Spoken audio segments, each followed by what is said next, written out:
मुलांच्या शाळेची फीज जी आहे ती प्रत्येक म्हणजे वर्षाला 10 ते 15% वाढत असते. आज आपल्याला अनुभव आहेच, म्हणजे इव्हन कोरोनाच्या टाइममध्ये पण, अशा पॅन्डेमिकमध्ये पण शाळेवाले जे आहे ते त्यांची फीज आकारत आहेत. तर असे सिच्युएशन आले आहेत अगेन. तर आपल्याला इवन पेट्रोल आहे तर पेट्रोलचा प्राइस नेहमी वाढत असतो, इवन क्रूड प्राइजेस किती असो. त्याच्याशिवाय मग बाकीच्या ज्या वस्तू आहेत, जीवनावश्यक वस्तू आहे, याची प्राइस नेहमी वाढत असतात. तर प्रत्येक गोष्टीचं मूल्य वाढत असते. आता याला कोप कसं करायचं? आज कोणी कोणी जे आहेत आपल्यामध्ये, जे आता अगोदरचा काळ ज्यांनी पाहिला असेल, 90s किंवा 80s पाहिला असेल, तर 80sच्या वेळेला म्हणजे 1000 रुपये 2000 रुपये खूप जास्त असायचे. 5000 रुपये म्हणजे खूप मोठी व्हॅल्यू होती. पण आजच्या डेटला काही व्हॅल्यू नाही. आजच्या डेटला 1 लाख 1.5 लाख माणूस कमावतो. It does not have any value. ती व्हॅल्यू त्या 5000ची जी व्हॅल्यू होती तेच आजच्या 1 लाख रुपयाची झालेली आहे. तर का बरं असं? कारण की इन्फ्लेशन रेट जो असतो इट इज एव्हर चेंजिंग. हा आता इव्हन नॉर्मली तुम्हाला 6% दिसेल, पण हा ॲव्हरेज 6% नाही आहे. हा 6%, 7%, 8%, प्रत्येक गोष्टीचं जे महागाई आकडा असतो तो वेगळा असतो. तर त्याच्यानुसार व्यक्तीचे जे बाईंग कॅपॅसिटी आहे तर ती निर्माण करण्यासाठी त्याला काही ना काही करण्याची गरज आहे. आज तुम्ही फिक्स्ड डिपॉझिटमध्ये इव्हन आज रेट ऑफ इंटरेस्ट इतका कमी झालेला आहे की इव्हन 5%, 6% हा आहे. तर इट इज लाईक जस्ट की सर्वायव्हिंग मीन्स, इव्हन आपण 1 लाख रुपये आज लावले तर ते 1 लाख रुपये मल्टिप्लाय होण्यासाठी त्याचा बराच टाइम लागतो. आणि आपण जर बघतो की येणाऱ्या काळामध्ये आपली संपत्ती जी आहे ते आहे तेवढीच राहते. आपला पैसा जो आहे तो आहे तेवढाच राहतो, त्याच्यामध्ये वाढ ही दिसत नाही, त्याच्यामध्ये ग्रोथ ही दिसत नाही. तर माणसाने काय करावे? प्रत्येक माणसाला प्रश्न असतो की मी आता काय केलं पाहिजे? माझी संपत्ती आहे तेवढीच आहे, मुलांचे शिक्षण करण्याची कॅपॅसिटी नाही. आता एक पिढी गेल्यानंतर दुसऱ्या पिढीलाही तोच प्रश्न असतो की पुढे मी यांचं काय करायचं? ती तिसरी पिढी असते, ती पण बँक बॅलन्सच्या बाबतीत विचार करत असते की मी आता कसं माझ्या फॅमिलीला मी सांभाळू, मुलांचा सांभाळ कसा करू. आणि आपल्या महाराष्ट्रामध्ये ही फार मोठी समस्या आहे. बरेचसे म्हणजे शेतकरी आत्महत्या करतात, बरेचसे म्हणजे तरुण बेरोजगार झाले त्याच्यामुळे ते आत्महत्या करतात. तर कसं आहे की एक मी माझ्या आपल्या ट्रेनिंगमध्ये एक पॉईंट हाही टाकला होता की प्रोफेशनॅलिझम, व्यावसायिकता, व्यावसायिक अप्रोच ही आणण्याची गरज काय आहे? तर मित्रांनो, आपला एक विचार करण्याचा जो दृष्टिकोन आहे त्याला थोडंसं बदलण्याची गरज आहे. आज लोक जे विचार करतात, आज व्यक्ती जो विचार करतो, तर आज तुम्हाला 1950च्या सारखं जर तुम्ही विचार केलात, 1857च्या टाईपनी जर विचार केलात, तर आजच्या जमान्यात ग्रोथ नाही. आज तुम्हाला वेळेच्या नुसार चालावं लागेल. तर वेळेच्या नुसार चालणं म्हणजे इनफॅक्ट तुम्हाला नवीन जे रिसोर्सेस आहेत त्या रिसोर्सेसचा तुम्हाला अवलंब करावा लागेल, नवीन तंत्रज्ञानाचा अवलंब करावा लागेल. का? आता how it is related to investment. तर मेन म्हणजे कसं आहे की लोक जे होतात ते फ्रस्ट्रेट होतात. तर त्याचं रिझन आहे की त्यांनी दुसरे ऑप्शनच बघितले नाही, तर दुसरं नॉलेजच घेतलं नाही. इतर इन्व्हेस्टमेंटचा किंवा फायनान्शियल प्लॅनिंगचा जीवनामध्ये कधीही त्यांनी सहभाग करून घेतला नाही. इवन व्यवसाय करतानाही व्यवसायाची फायनान्शियल प्लॅनिंग केली नाही, व्यवसाय करताना त्याचा हिशोब नीट ठेवला नाही, इन्कम एक्सपेन्स हा पार्ट व्यवस्थित केला नाही. तर त्याच्यामुळे प्रत्येक वेळी फायनान्शियल प्रॉब्लेम्स येतात. इवन आपण म्हटलं की त्याची गरज काय आहे, तो हिशोबही ठेवण्याची गरज काय आहे, आणि आम्हाला ॲसेट आणि लायबिलिटीज लिहिण्याची गरज काय, ते तर फक्त मोठ्या लोकांचं काम आहे. तर तसं नाही आहे मित्रांनो. म्हणजे इवन तुम्हाला एक चांगली सिस्टीम बनवायची असेल आणि समाजाला डेव्हलप करायचं असेल तर तुम्हाला एक प्रॉपर मॅनेजमेंटची गरज आहे. तर प्रॉपर मॅनेजमेंट कसं?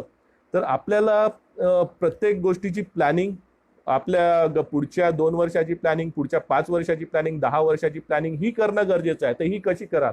तर सगळ्यात आधी आता मी इथे जेही ऑडियन्स बघतोय तर त्या ऑडियन्सचा प्रत्येकाचं प्रायोरिटी वेगळी असेल. ऑफकोर्स एका टाईपचं ऑडियन्स नाही आहे. काही लोक जे असतील ते वेगळ्या एज ग्रुपचे असतील, काही लोक नोकरी करत असतील, काही लोक स्टुडंट असतील, काही लोक रिटायर्ड असतील. तर प्रत्येकाचा म्हणजे समजण्याचा दृष्टिकोन या ट्रेनिंगला आणि विचार करण्याचा दृष्टिकोन हा वेगळा असू शकतो. तर पण सगळ्यात इम्पॉर्टंट काय, प्रत्येकासाठी इम्पॉर्टंट आहे की प्लॅनिंग, की मला पुढच्या 5 वर्ष जर मला इन्व्हेस्टमेंट करायची आहे तर मी काय करावं. तर त्याच्यानुसारच आपल्याला ह्या गोष्टी सांभाळल्या पाहिजे. की आता आपण ज्यावेळेस कुठलाही व्यवसाय करतो तर आपण लोन घेतो. किंवा आपण कुठल्याही घरगुती वापरासाठी पर्सनल लोन घेतो, आपल्या कन्स्ट्रक्शनसाठी पर्सनल लोन घेतो, होम लोन घेतो, तर हे लोन्स जे असतात, हा ईएमआय जो असतो, तर हा ईएमआय कमी करणे आणि लोन लवकरात लवकर चुकते करणे हे सगळ्यात इम्पॉर्टंट असतो. आता आता मी तुम्हाला एक जस्ट एक्झाम्पल देतो की दोन मुले होते 25 वर्षाचे. एकाचं नाव होतं सुनील आणि एकाचं नाव अनिल. तर दोघांचाही पगार होता 15,000 रुपये. जे 10 वर्षापूर्वीची गोष्ट आहे. दोघांचाही पगार होता 15,000 रुपये. तर त्यातला अनिल हा जो होता, तर यांनी एक बाईक घेतली होती. एक तर बाईकचा हप्ता त्यावेळेस होता 6,000 रुपये पर मंथ. तर 15,000तून 6,000 रुपये गेले, मग 9,000 रुपये त्याच्याकडे शिल्लक राहायचे. तर त्याच्यानंतर त्याची शॉपिंग जी होती ते 3,000ची होती. तर त्याच्यात मग परत 3,000 रुपये गेले, तर त्याच्याकडे हार्डली 7,000 रुपये राहायचे. आणि त्याच्यातनं म्हणजे खाणं पिणं वगैरे सगळं पकडून त्याला हार्डली म्हणजे 1,000 रुपये पण शिल्लक राहायचे नाही, म्हणजे हार्डली 500-1,000 रुपये त्याचे शिल्लक राहायचे. आणि दुसरा जो होता सुनील, तर सुनील हा व्यक्ती होता, तर यांनी गाडी जी आहे ती EMI वरती घेतली नाही. त्यांनी 20,000ची एक सेकंड हँड गाडी घेतली आणि त्याचाही पगार 15,000 रुपये होता. तर 20,000ची सेकंड हँड गाडी घेतल्यानंतर तो तिला चालवायचा आणि आपले खर्च जे आहेत ते आवश्यक खर्चांसाठी तो जास्त स्पेंडिंग करायचा. EMI तो घ्यायचा नाही. आणि हा जास्तीत जास्त पैसा इन्व्हेस्ट करायचा. हा काही अमाऊंट SIP मध्ये इन्व्हेस्टमेंट करायचा, काही आपला म्युच्युअल फंड SIP मध्ये काही अमाऊंट इन्व्हेस्ट करायचा, काही त्याच्यातले म्हणजे 2,000 रुपये तो त्यांनी इन्शुरन्स काढला होता. त्याच्यानंतर मग त्याच्या व्यतिरिक्त त्याने शेअर्स पण बाय केले होते. म्हणजे जवळपास त्यांनी 5,000 रुपये एका कंपनीचे शेअर्स बाय केले होते. तर ही त्याची गुंतवणुकीची सुरुवात होती. आणि त्याला जशी जशी संधी मिळायची तर तो कुठे ना कुठे म्हणजे जुळायचा, पैसे कमवण्याच्या साधनांमध्ये तो जास्तीत जास्त इन्व्हेस्ट करायचा. ऍक्टिव्ह आणि पॅसिव्ह दोन्ही साधनांमध्ये तो इन्व्हेस्टमेंट करायचा. तर आता 10 वर्षानंतर जर तुम्ही बघितलं तर कुणाकडे सर्वात जास्त ऍसेट आहे दोघांमधनं, सुनील आणि अनिल मधनं? तर सुनील जो आहे, ज्यांनी जास्तीत जास्त पैसा सेव्ह केला, तर त्याच्याकडे आज स्वतःचा बिझनेस आहे, त्याच्याकडे आज स्वतःची प्रॉपर्टी आहे, स्वतःचा बंगला आहे. आणि त्यातला जो अनिल आहे, तर तो अनिल आजही एका कंपनीमध्ये जॉब करतो आहे. आणि तो जेवढे त्याच्या गोष्टी आहेत, म्हणजे त्याचा स्वतःचा फ्लॅटही घेतला आहे, तर तो लायबिलिटीज मध्ये पैसे भरतो आहे. एक कारही घेतली आहे, त्याचे पण तो हप्ते पूर्ण करू शकत नाही, फॅमिलीचं प्रेशर आहे आणि बरेचसे त्याच्यावरती टेन्शन आहे. तर इकडे हा सुनील जो आहे हा टेन्शन फ्री आहे. याच्यावर डोक्यावरती कुठल्याही प्रकारचं काही बर्डन नाही, टेन्शन नाही. तर हे दोन वेगळ्या प्रकारचे व्यक्ती. आता दोन वेगळ्या प्रकारची व्यक्ती, विचार करण्याचा दृष्टिकोन वेगळा, जगण्याची जीवनशैली वेगळी. तर जीवनशैली कोणाची चांगली किंवा वाईट नाही, पण आपलं जे मॅनेजमेंट आहे, जे तुमचं व्यवस्थापन आहे, ते आर्थिक व्यवस्थापनाचा फरक येतो. तर आर्थिक व्यवस्थापनाचा फरक जो आहे तो हा आपल्याला दूर करायचा आहे. ह्या महत्वाचा प्रत्येक व्यक्तीमध्ये ही गोष्ट समजण्याची गरज आहे. प्रत्येक व्यक्तीला ही गोष्ट माहीत करून घेण्याची गरज आहे. तर एक्सपान्शन अँड मॅनेजमेंट ऑफ ॲसेटमध्ये तुम्हाला जर एक्झिस्टिंग इन्कम आपला जर वाढवायचा आहे, तुमचा इन्कम आता आज जर 15,000 रुपये, 20,000 रुपये जो काही असेल, तर याच्यातनं तुम्हाला कमीत कमी 20-30% तरी सेव्हिंग करण्याचा प्रयत्न केला पाहिजे. इफ आर ॲटलिस्ट सिंगल, म्हणजे 20-30% मी जास्त, सिंगल व्यक्ती हा जास्त सेव्ह करू शकतो, इव्हन 50% सेव्ह करू शकतो. आता जो मॅरिड झालेला आहे, तर मॅरिड व्यक्तींनी पण सेव्हिंग केलं पाहिजे. कमीत कमी तो 5 ते 10% मॅरिड व्यक्ती करू शकतो. आता जे व्यक्ती रिटायरमेंटच्या फेजला आहे, तर त्यांनी ऑलरेडी त्यांचं प्लॅनिंग केलेलं आहे, पण अगेन त्यांनाही कुठे ना कुठे इन्व्हेस्टमेंट भाग घेण्याची गरज आहे. कारण की इथे सर्टनिटी कोणत्याही गोष्टीमध्ये नाही. आता आपण घाबरतो रिस्क घेण्यासाठी. आपल्याला टेन्शन कुठल्या गोष्टीचं असतं की मी कुठे पैसा लावला तर तो मिळेल का, तो पैसा डुबणार तर नाही, त्याचे रिटर्न मिळतील की नाही. तर ह्या सगळ्या गोष्टी ज्या आहेत त्या बरंच टेन्शन देतं. पण या टेन्शनमध्ये आपलं आयुष्य उद्ध्वस्त होतं, आपल्या आयुष्याला काही मिळत नाही. बऱ्याचशा गोष्टी या लाईफमध्ये अशा असतात की त्याच्यामध्ये आपल्याला इन्व्हेस्ट केलं पाहिजे. तर आपल्याला कोणकोणत्या गोष्टीमध्ये इन्व्हेस्टमेंटची गरज आहे, तर इन्व्हेस्टमेंटचे ॲसेट क्लास वेगवेगळे आहेत. तर मी अगेन ही गोष्ट सांगतो की कुठलाही ॲसेट क्लास चांगला किंवा वाईट नाही.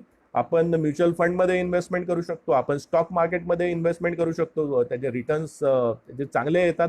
तर आता स्टॉक मार्केट आणि म्युच्युअल फंड म्हणजे याचा फरक काय आहे? तर स्टॉक मार्केटमध्ये आपण जे स्टॉक्स घेतो, तर स्टॉक आपण डायरेक्टली आपण NSE BSEच्या थ्रू आपण घेतो. तर ते स्टॉक्स घेतल्यानंतर आता त्याचा एक त्याच्यामध्ये खरेदी विक्री आपण करतो. तर जे आपल्याला म्हणजे buying and selling of stocks जे आपण म्हणतो, तर त्याच्यामध्ये एक कॅश एक टाईप असतो. कॅश मध्ये म्हणजे आज तुम्ही पैसा म्हणजे कॅश आज घेतला उद्या विकला किंवा डिलिव्हरी इंट्राडे या टाईपनी ज्यावेळेस तुम्ही ट्रेडिंग करता याच्यामध्ये, तर that is a cash transaction in stock market. आता आपलं डेरिव्हेटिव्ह जे आहे तर डेरिव्हेटिव्ह मध्ये फ्युचर जे असतात तर फ्युचर आणि ऑप्शन्स मध्ये ट्रेड करतात. म्हणजे फ्युचरमध्ये त्याचा रेट काय राहील तर त्यानुसार ते पुट आणि सेलचे कॉल लावतात.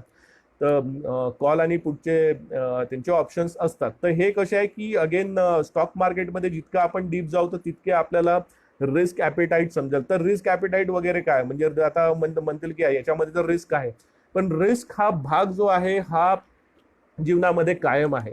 अगेन आपण जर कमी पैसा कमवला तर दॅट इज अ रिस्क. आपण पैसा नाही कमवला तर दॅट इज अ रिस्क. आपला पैसा जसाच्या तसा राहिला ती पण एक रिस्क आहे, कारण की आपण जर पैसा वाढवू शकलो नाही तर आपण आपल्या फॅमिलीसाठी रिस्पॉन्सिबल राहू. अगेन हा स्टॉक मार्केटचा भाग आहे. अगेन म्युच्युअल फंडमध्ये काय आहे की म्युच्युअल फंडमध्ये फंड मॅनेजर हा तुमच्या डिफरंट जो सिक्युरिटीज आहे त्या मॅनेज करतो. फंड मॅनेजर हा असतो की हा इक्विटीमध्ये इन्व्हेस्टमेंट करतो, म्हणजे स्टॉक मार्केटमध्ये करतो. फंड मॅनेजर हा डेटमध्ये इन्व्हेस्टमेंट करतो, म्हणजे फिक्स्ड डिपॉझिट किंवा AAA सिक्युरिटीज असतात किंवा रोख कर्जे ज्याला आपण म्हणतो, तर ते एक डेट म्हणून असतं.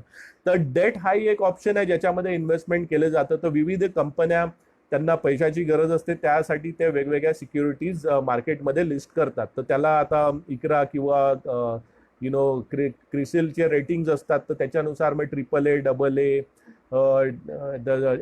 A- या टाईपचे रेटिंग्स त्याला दिल्या जातात. तर रेटिंग म्हणजे काय असतात की रेटिंग म्हणजे क्रेडिट रेटिंग.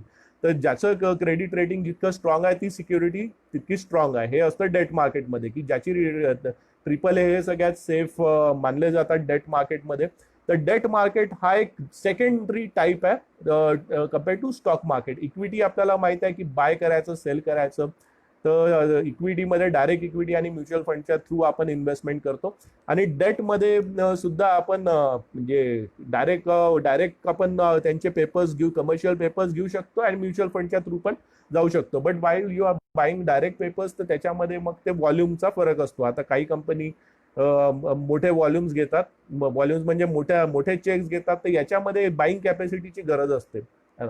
तर आता त्याच्यामध्ये फंड क्लासिफिकेशन आणि इतर बऱ्याचशा गोष्टी आहेत ज्या मी तुम्हाला म्हणजे सांगू शकतो की इक्विटीच्या बाबतीत, डेटच्या बाबतीत. तर यासाठी स्पेशल आपण ज्यावेळेस सेशन घेतो त्यावेळेस मी तुम्हाला बऱ्याचशा गोष्टी कन्वे करेल इक्विटी आणि डेटच्या बाबतीत. पण आता आपण कसं आहे की इनफॅक्ट एक अवेअरनेस प्रोग्राममध्ये या गोष्टी जाणून घेतोय की आपल्याला आपण कसं काय इन्व्हेस्ट करू शकतो, कसा काय आपल्याला फायदा होऊ शकतो.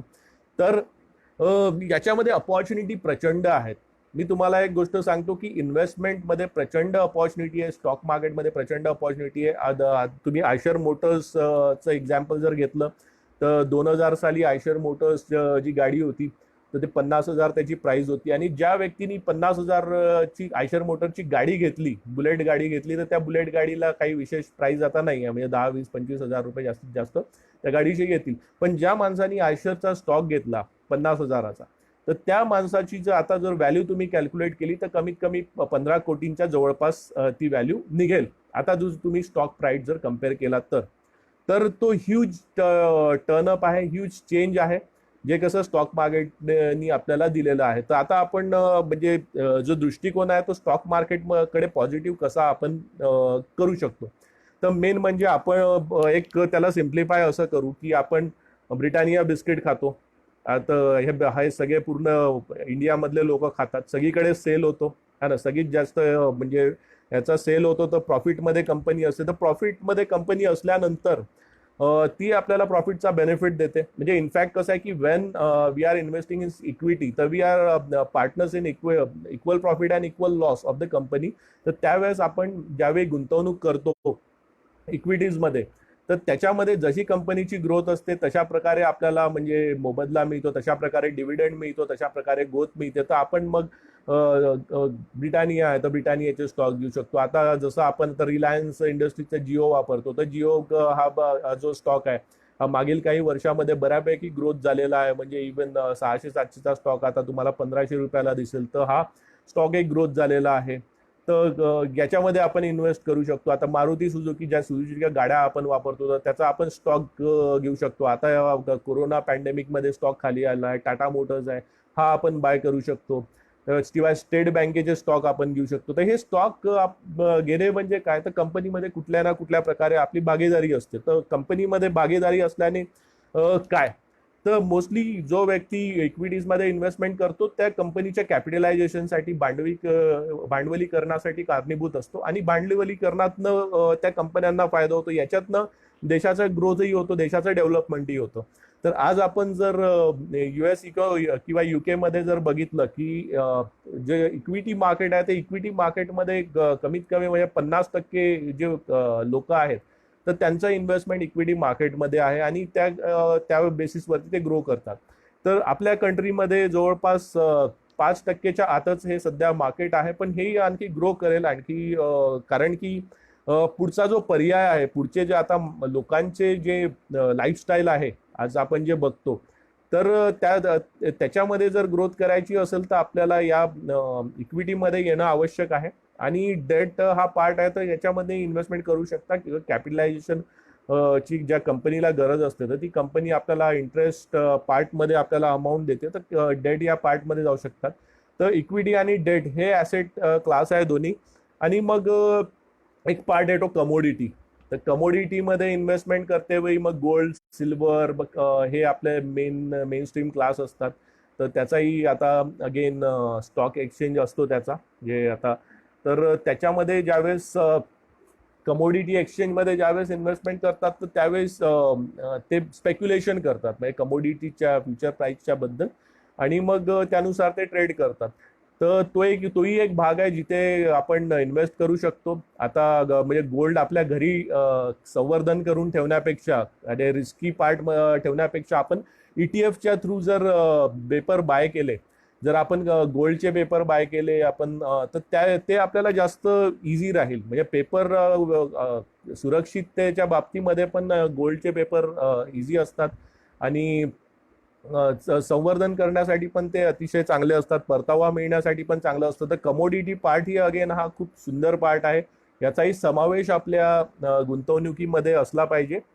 आणि तुम्ही इतर जर गोष्टी बघितल्या, तर कमोडिटी एक पार्ट झाला. त्यानंतर रिअल इस्टेट आहे. तर रिअल इस्टेट साठी अगेन आपल्याकडे काही पैसा असेल सुरक्षिततेमध्ये, जो आपल्याला खर्च करायचा नाहीये, तर आपण काही प्रॉपर्टी घेऊ शकतो आणि घेऊन ठेवू शकतो. म्हणजे प्रॉपर्टी घेतल्यानंतर त्याचा लॉस काहीच नाही तुम्हाला, म्हणजे परतावा प्रॉपर्टीचा मिळू शकतो. तर कुठली प्रॉपर्टीला रेट्स चांगले येतात. तर again property is a good investment. आता depends upon again your paying किंवा बाईंग कॅपॅसिटी, आणि त्याच्यानंतर मग परतावा चांगलाच मिळतो अगेन. पण सगळ्या गोष्टी मॅनेज करून, म्हणजे कर्ज काढून कुठलीही गोष्ट ज्यावेळेस माणूस करतो, तर त्यावेळेस तो संकटात असतो. आता जास्तीत जास्त लोकांच्या जीवनाचे जे संकट आहे, तर ते कर्ज आणि फायनान्शियल मॅनेजमेंट न करणे, हे बऱ्याच लोकांच्या जीवनामध्ये प्रॉब्लेम घेऊन आलेले आहे. लोक म्हणजे त्याच्यामुळे लोक टेन्शनमध्ये आहेत. तर मेन म्हणजे त्यांचं जीवन जे आहे ते जीवनाच्या बेसिक नीड्स या बऱ्याच लोकांच्या सॉल्व्ह होतात, मिडल क्लास लोकांच्या, बट बेसिकली कर्जाच्या मुळेच त्यांना जास्तीत जास्त प्रॉब्लेम होतात. तर त्याच्यामुळे अगेन एक्सपान्शन ऑफ मध्ये कुठेतरी प्रॉब्लेम असतो, मग गोष्टी सेल कराव्या लागतात. You get into negative part. तर इथे कुठेतरी ग्रोथ जी आहे, तर तो ग्रोथ पार्ट कमजोर पडतो. तर आता आपला जो ऑब्जेक्टिव्ह एक चौथा आहे की एन्शोरिंग अ कम्फर्टेबल रिटायरमेंट. तर एक रिटायरमेंटसाठी प्लॅनिंग जर करायचं असेल, तर रिटायरमेंट प्लॅनिंग या यंग एजमध्ये करणं म्हणजे कधीही चांगलं. कधी व्यक्ती म्हणजे 18 ते 20 वर्षाच्या वयोगटामध्ये मुलांनी जर सेव्हिंग चालू केलं, तर कम्फर्टेबल रिटायरमेंट जे त्याचं आता 60 एक आपण जे नॉर्मली कन्सिडर करतो, तर 60च्या वयापर्यंत त्यांनी कम्फर्टेबली आणि खूप सुंदर पद्धतीने पैसा कमवून आणि त्यांच्या पुढच्या पिढीसाठी पैसा साठवून जर त्यांना ठेवायचा असेल, तर त्यांना गुंतवणूक करणं हे खूप गरजेचं आहे. आणि आपल्याला आवश्यक त्या गोष्टी आपण विकत घेणं आणि EMI कमी करणं. EMI कमी करणं हे सगळ्यात इम्पॉर्टंट टार्गेट आपल्याला ठेवायला पाहिजे आपल्या फायनान्शियल मॅनेजमेंटमध्ये. कारण की EMI हा एक प्रकारचा एक्सपेन्स आहे. EMI आपलं कर्जाचे आपण एक्स्ट्रा भरलेले हप्ते कधीच आपल्याला परत मिळत नाहीत, पण इन्व्हेस्टमेंट केलेले पैसे हे आपल्याला नेहमी परत मिळतात. आणि इन्व्हेस्टमेंट केलेल्या पैशामध्ये एक ताकद असते की तुमची वेल्थ जी आहे ते कॅपिटलाइज ते करू शकतात. तर त्याच्यामुळे रिटायरमेंटसाठी 18 ते 20 वर्षाच्या एजमध्ये प्लॅन केलं पाहिजे. आता इव्हन कोणी त्याच्या पुढचेही असतील, 25 वर्षातले असतील, 30 वर्षातले असतील किंवा 35 वर्षाची ऑडियन्स जी इथे असतील, तर त्यांना मी रिक्वेस्ट करतो की त्यांनी आजपासूनच आपलं इन्व्हेस्टमेंट करणं सुरू करायचं. आजपासूनच तुम्ही फायनान्शियल प्लॅनिंग सुरू करायची. तुम्हाला कुठल्याही प्रकारचं जर हेल्प पाहिजे असेल तर मी तुम्हाला गाईड करण्यासाठी आहे. तर तुम्ही आज जर इन्व्हेस्टमेंट केलं तर तुम्ही कम्फर्टेबल रिटायरमेंट, म्हणजे रिटायरमेंटच्या वेळेस तुम्हाला या गोष्टींमध्ये कुठल्याही प्रकारची समस्या येणार नाही. किंवा आता तुम्हाला इव्हन हेल्थच्या बाबतीमध्ये काही प्रॉब्लेम आहे, इमर्जन्सी आली, तर त्यावेळेस तुम्हाला पैसा लागतो. तुम्हाला फ्युचरच्या मुलांच्या शिक्षणासाठी, मुलींच्या शिक्षणासाठी पैसा लागतो, तुमच्या रोजच्या गरजांसाठी पैसा लागतो. तर आजपासून तुम्हाला सेव्हिंग करणं खूप गरजेचं आहे. तर कम्फर्टेबल रिटायरमेंटसाठी आजपासून तुम्ही ₹1000, ₹2000, ₹5000 जे काही प्रत्येक माणसाच्या सेव्हिंगच्या कॅपॅसिटीला जितकाही पैसा असेल ते त्यांनी सेव्ह केला पाहिजे. त्याच्यानंतर आता इस्टेट प्लॅनिंग हा एक पाचवा ऑब्जेक्टिव्ह आहे. तर इस्टेट प्लॅनिंग हे म्हणजे मोस्टली गरजेनुसार जर आपण नीड बेस्ड जर आपण प्लॅनिंग केलं तर असा व्यक्ती ज्याचं स्वतःचं घर नाही आहे, त्याला 5 वर्षांनी स्वतःला राहायला घर करायचं आहे, तर त्याची जे पुढच्या 5 वर्षांनी जी किंमत असेल त्यानुसार त्याला ते इस्टेट प्लॅनिंग करावं लागेल. आज एखाद्या प्रॉपर्टीची किंमत समजा ₹20 लाख आहे, तर पुढच्या 5 वर्षांनी तुम्ही जर मल्टिप्लाय कराल तर ती इवन एक रफली पकडू की 50 लाख होणार असेल, तर त्याला पुढच्या 5 वर्षासाठी 50 लाखासाठी त्याला प्लॅनिंग करावं लागेल. तर 50 लाख मला सांगा कोणत्या FDनी तो बनवू शकणार किंवा कुठल्या तो इन्व्हेस्टमेंटनी बनवू शकणार. He will have to take risk to get that 50 lakhs. तर त्याच्यामुळे त्याला फायनान्शियल प्लॅनिंग गरजेचं आहे. त्याला मोस्टली लोन कुठल्या काही ना काही प्रमाणात लोनचा सपोर्ट मिळेल, पण he need to invest somewhere down the line in equity or debt to get more returns. If he needs that much of money, but still risk appetite सांभाळून, म्हणजे तुमच्या गरजा तुम्हाला पूर्ण करायच्या असतील तर पैसा तुम्ही कशा प्रकारे अर्न करता, तर अर्निंगवरती भर अगेन देण्याची गरज आहे. तर इन्व्हेस्टमेंट करताना असं नाही की आपण इन्व्हेस्टमेंट करतोय पण अर्निंग कमी, तर अर्निंगच्या सोर्सेससाठी तुम्ही आपले सोर्सेस मल्टिप्लाय करा. तुम्ही मल्टिप्लाय सोर्सेस म्हणजे आज तुमचा जर जॉब आहे तर फक्त जॉबवरती अवलंबून न राहता तुम्ही वेगळ्या गोष्टी करू शकता. तुम्ही नेटवर्क मार्केटिंग करू शकता, तुम्ही कोचिंग क्लासेस चालू शकता, तुम्ही एखादं स्किल आहे जे त्याची ट्रेनिंग द्यायची आहे ते देऊ शकता, तुम्ही कदाचित कुठल्या गोष्टीमध्ये ट्रेडिंग करू शकता, काही ना काही म्हणजे तुम्ही करून, किंवा स्टॉक मार्केटमध्ये तुम्ही ट्रेडिंग करून, कमोडिटीजमध्ये ट्रेडिंग, कुठल्या ना कुठला तुम्ही सेकंड सोर्स आजच्या डेटला तुम्ही ठेवणं गरजेचं आहे. एका सोर्सनी तुमची फॅमिली चालू शकत नाही. सेकंड सोर्स करणं प्रत्येकासाठी गरजेचं आहे. तो म्हणजे शेतकरी असो, शेतकऱ्यासाठी इन्कम आवश्यक आहे. म्हणजे स्टुडंट लेवलवरती थोडंफार अर्निंग करणं चालू करणं गरजेचं आहे. इवन तुम्ही बिझनेसमॅन आहे तर बिझनेसमॅन असूनही एका बिझनेस वरती तुमचं सर्व काही निर्भर राहू शकत नाही, कारण की बिझनेसमध्येही अगेन व्होलॅटिलिटी असते. बिझनेसमध्ये एक बिझनेस चालत असेल तर दुसरा बिझनेस खाली असेल, तर काही ना काही आपल्याला कुठे ना कुठे मॅनेजमेंट करणं आवश्यक आहे. But we have to create a second source, secondary source करणं हे खूप आवश्यक आहे. तर तेव्हा तुमचं इन्कम होतं. इन्कम वाढवणे हा एक प्रकार असू शकतो की इन्कम जास्तीत जास्त आपण आपली सॅलरी प्लस इन्कम, आपला बिझनेस प्लस एक्स्ट्रा इन्कम किती आपण वाढवू शकतो. तर त्याच्यामुळे आपल्याला जसं जसं लोकांची नेटवर्क बिल्डअप करणं, जास्तीत जास्त लोकांची टचमध्ये राहणं, जास्तीत जास्त लोकांची वेट घेणं आणि नॉलेज घेणं. आता द इम्पॉर्टंट पार्ट आपल्या लोकांसाठी काय आहे की स्वतःमध्ये इन्व्हेस्टमेंट करणं, स्वतःच्या नॉलेजमध्ये इन्व्हेस्टमेंट करणं, विविध बुक रीड करणं, वस्तुस्थितीवरती लोकांनी अभ्यास करणं, वस्तुस्थितीवरती अभ्यास करणं, त्याच्यानंतर त्याचं ॲनालिसिस करणं, ॲनालिसिस करून आपलं एक व्ह्यू पॉईंट निर्माण करणं. आजच्या डेटला कसं होतं की लोक जे आहे तर लोकांचा व्ह्यू पॉईंट जो असतो, लोकांचे जे विचार असतात ते मीडियाने इन्फ्लुएन्स झालेले असतात. टीव्हीमध्ये जे दाखवतात, मीडियामध्ये ज्या गोष्टी दाखवतात त्यांचा इन्फ्लुएन्स घेऊन लोक कामं करतात. तर तसं व्हायला नको. आज इवन स्टॉक, आता आपण जी गुंतवणुकीच्या बाबतीत गोष्ट करतोय की स्टॉक मार्केटमध्ये आता तुम्ही टीव्हीवर बघता की झी न्यूज बघा, CNBC बघा, तर किंवा इतर जे चॅनल्स असतात, तर चॅनल्समध्ये काय म्हणतात की ये स्टॉक आया हुआ है, स्टॉक पे पैसा लगा दो, वो स्टॉक आया हुआ है उसके ऊपर पैसा लगा दो. तर कसं आहे की ते जे प्रेडिक्शन जे तुम्हाला सांगतात, तर ते त्या प्रिडिक्शनच्या नुसारच आपण जाणं गरजेचं नाहीये. त्याच्यामध्ये फंडामेंटल स्टडी आवश्यक असतो. कुठल्याही स्टॉक, आता फंडामेंटल स्टडी काय, तर फंडामेंटल स्टडी म्हणजे आता जे आपण स्टॉकच्या बद्दल सांगतोय की त्या कंपनीचं मॅनेजमेंट कसं आहे, त्याचे म्हणजे एक प्राइस टू अर्निंग कशी आहे, त्याच्यानंतर त्याचं जे डेट रेशो कसा आहे, त्याच्यानंतर लायबिलिटीज किती आहे, करंट लायबिलिटीज किती आहे, मागच्या 4 क्वार्टरमध्ये त्यांचं अर्निंग कसं झालेलं आहे, आणि कुठल्या गोष्टी आहे गव्हर्नमेंटल आणि नॉन गव्हर्नमेंटल किंवा मायक्रो इकॉनॉमिक्स, किती या गोष्टी आहेत ज्या त्या स्टॉकला इम्पॅक्ट करू शकतील, या गोष्टीचा स्टडी करणं आवश्यक आहे. पण आपल्या यातले बरेचसे लोक काय ट्रेडर बनतात की आज खरीदो कल बेच दो, तर असं शॉर्ट टर्म जे पॅटर्न घेऊन लोक चालतात आणि त्यांना मीडियाद्वारे मिसगाईड केलं जातं. तर या गोष्टींमुळे लोक मागासलेत. आता हा विषय ज्यावेळेस घेतोय तर बऱ्याचशा लोकांच्या माइंडमध्ये काय निगेटिव्ह गोष्टी असतील की अरे स्टॉक मार्केटमध्ये आमचा तर लॉस झालेला, आम्हाला तर फायदा नाही झालेला आहे, किंवा या गोष्टीमध्ये आमचा लॉस झालेला आहे. तर पण मित्रांनो, कोण कुठल्या प्रकारे मॅनेजमेंट करतं याच्यावरती अवलंबून असतं, कुठल्या प्रकारे तुमचा स्टडी आहे. तर इनफॅक्ट कसं आहे की आपली ही जी मेन स्ट्रीम जर गोष्ट असेल, if you are a stock broker, if you are a trader, तर तुम्ही या गोष्टींचा अभ्यास करू शकता. If you are an advisor, तुम्ही या गोष्टींचा अभ्यास करू शकता. बट तुम्ही जर या फील्डमध्ये नाही, जर तुमचा या फील्डची संबंध नाही, किंवा तुम्हाला जे आहे स्टडीसाठी वेळ नाही, तुम्हाला स्टॉकच्या स्टडीसाठी वेळ नाही, तुम्हाला फंडामेंटल स्टडीसाठी वेळ नाही, तर मग best way to hand it over to a specialist advisor or a distributor. तर तुम्ही फायनान्शियल ॲडवायझर किंवा डिस्ट्रीब्युटर जे आहे त्यांच्याकडे तुम्ही हँडओव्हर, आपला पोर्टफोलिओ हँडओव्हर करून त्यांना तुम्ही मॅनेज करायला लावू शकता. तर तो if you are not comfortable to investing directly in stock, किंवा तुम्हाला नॉलेज नाही आहे, तर तुम्ही जे सुरुवात आहे ती म्युच्युअल फंडच्या थ्रू करू शकता. तर म्युच्युअल फंडमध्ये वेगवेगळ्या म्युच्युअल फंड कंपनीज आहेत जे चांगल्या चांगल्या स्कीम्स आपल्यासाठी आणतात, आणि इक्विटीमध्ये तुम्हाला इन्व्हेस्टमेंट करून जास्तीत जास्त परतावा मिळवण्यासाठी संधी पण देतात. तर आता कशी काय संधी म्युच्युअल फंडमध्ये मिळते, तर इनफॅक्ट तुम्ही एखादा जर शेअर तुम्ही बघितला की आता समजा फॉर एक्झाम्पल एक 15,000चा शेअर आहे, तर आयशर मोटरचा शेअर समजा 15,000चा आहे, तर तो आपण बाय करण्यासाठी आपल्याला 15,000 रुपये लागतील, ठीक आहे.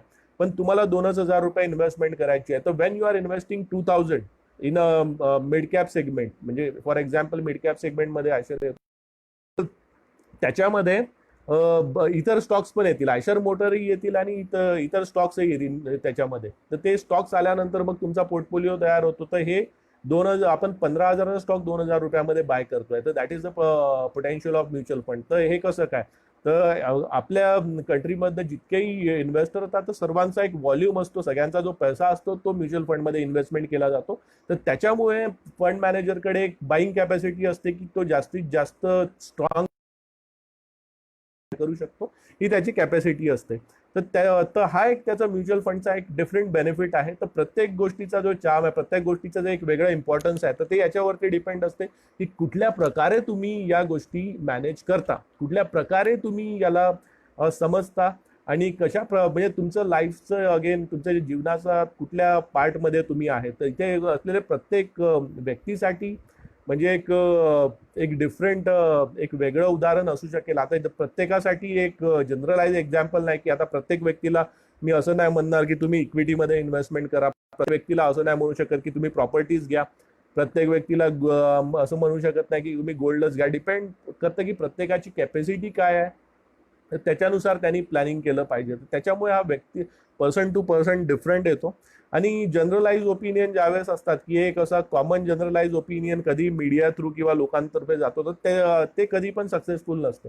आता सर्व लोकांना एकच गोष्ट जर घ्यायला सांगितली तर तिथे कुठे ना कुठे नेगेटिव्ह इम्पॅक्ट असतो. म्हणजे जसं आता वॉरेन बुफेट नी पण जसं म्हटलं आहे की ज्यावेळेस लोक ग्रीडी असतात, तर त्यावेळेस तुम्ही पेशन्स ठेवा.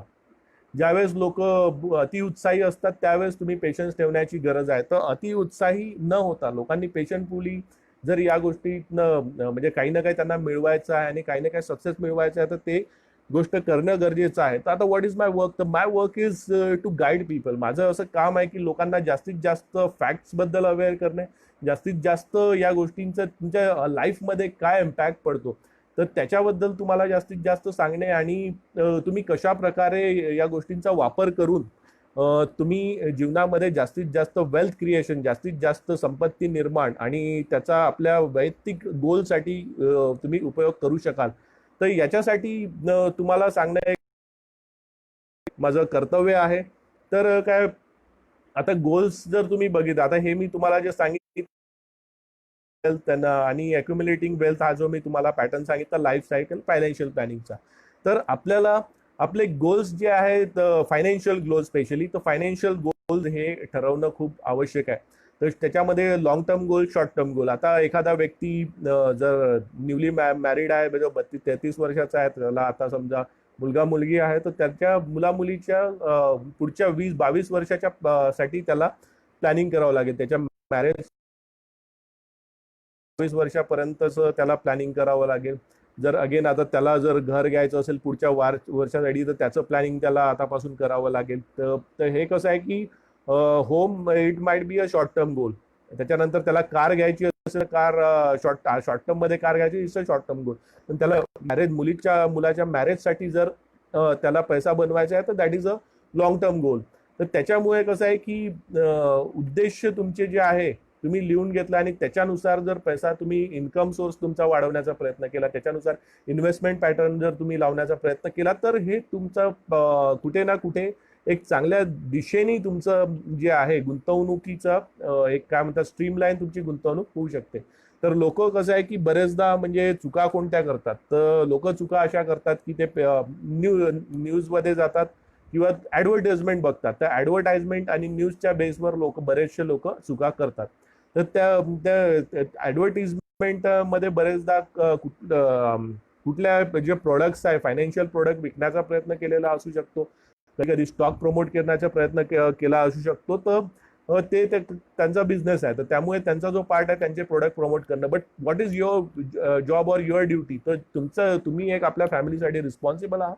तर त्याच्यामुळे तुम्ही आपल्या उद्देशानुसार, गोलनुसार तुमचे ॲसेट क्लास सिलेक्ट करणं आवश्यक आहे. तर त्याच्यानुसार तुमचं फायनान्शियल प्लॅनिंग करणं आवश्यक आहे. तर याच्यानुसार प्रत्येक व्यक्तीला म्हणजे या गोष्टी समजणे आवश्यक आहे. आता तुमचा जो दृष्टिकोन आहे तो व्यावसायिकता तुमच्या दृष्टिकोनामध्ये आणणं आजच्या काळामध्ये अत्यंत आवश्यक. व्यावसायिक दृष्टिकोन म्हणजे काय, तर प्रत्येक गोष्टींमधनं आउटकमचा विचार करताना त्याचं फ्युचर प्लॅनिंग ज्यावेळेस मी करतो आणि त्याच्यातनं जास्तीत जास्त फायदा मला कसा मिळेल याच्याबद्दल मी जेव्हा टेक्निकली मी जेव्हा अभ्यास करतो आणि त्या दृष्टीने मी ज्यावेळेस बघतो, तर दॅट इज प्रोफेशनल अप्रोच. तर तो तुमचा इमोशनल अप्रोच नसतो किंवा तुमचा इन्फ्लुएन्स झालेला किंवा कुठल्या माध्यमातून तुमच्यावर इम्पॅक्ट झालेला नसतो. हे तुमचा स्वतःचा विचार असतं.